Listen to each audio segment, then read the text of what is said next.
আবেলাই কে ঠাইডা? আরে ভাই দেখেন না যে সাদা লুঙ্গি পইরা হাতে জিলাই সরছি আই হাই লড়ে চড়ে বুঝছে। শুনো বাঙালি জাতিরা, তোমরা অকৃতজ্ঞ, তোমরা হচ্ছে নেমো খারাম।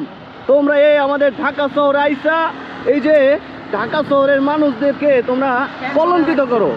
আরে মিয়া দেখেন ঈদের সময় এই জায়গাটায় হাঁটা যেত না, কি একটা অবস্থা দেখেন।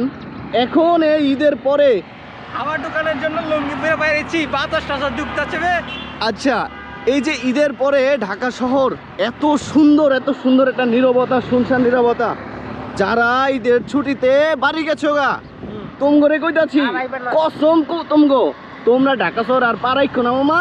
তোমাকে টাকা পয়সা লাগলে মনে পাঠাই দিন।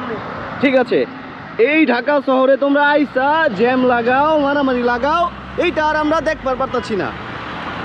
সুন্দর কথা কই বাজান, ঢাকা শহর আইছো না, নাইলে কিন্তু আবেলায় অক্করে কিন্তু খেলাম কিন্তু বইরাগত তোমরা যে এইবা এটা ঠ্যাঙ্গার নলা নলি আমি কিন্তু ছুড়ে এলামও।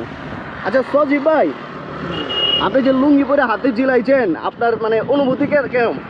আরে ভাই অনুভূতির কথা কি কমু, এতদিন তো প্যান্ট পইরা মানে ঘোরা লাগতো সবার লগে লগে তাল মিলে। আচ্ছা, আচ্ছা। করেন যে ওই ভাড়াটিয়ারা চলে গেছে, আচ্ছা। বাড়িওয়ালারা হচ্ছে লুঙ্গি টঙ্গি পইরা।